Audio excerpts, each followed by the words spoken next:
former lead counsel for the World Bank. She turned whistleblower, attorney Karen Hudes. Karen Hudes, could you give the audience a little background on yourself? Yes, I'm a lawyer and an economist, and I worked in the legal department of the World Bank for 20 years. I did what a lawyer inside a bank is supposed to do, which is when the financial information was getting fiddled, I reported it up the corporate ladder. I went to the audit committee. When that didn't work, I went to the U.S. Treasury Department. When that didn't work, I went to the U.S. Congress. When that didn't work, I went to Ben Bernanke. When that didn't work, I went to the rest of the world. I heard that name. Yeah, and when that didn't work, I went to the rest of the world. And that's where we are now. We're with the rest of the world.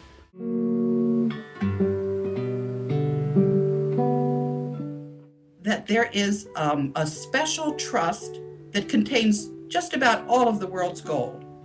It was established by Ferdinand Marcos.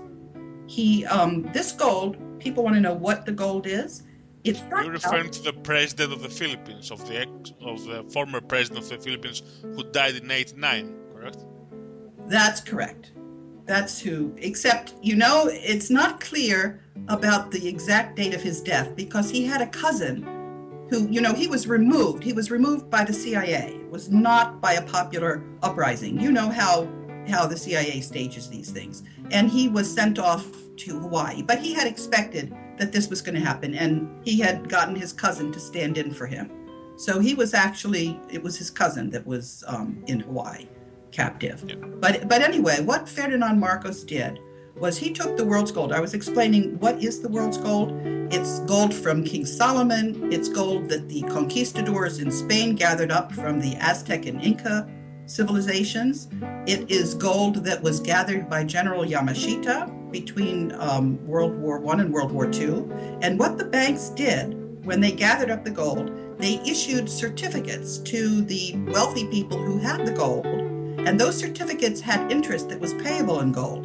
And the interest has been compounding. What Ferdinand Marcos did was he put the gold in a trust for benefit of humanity.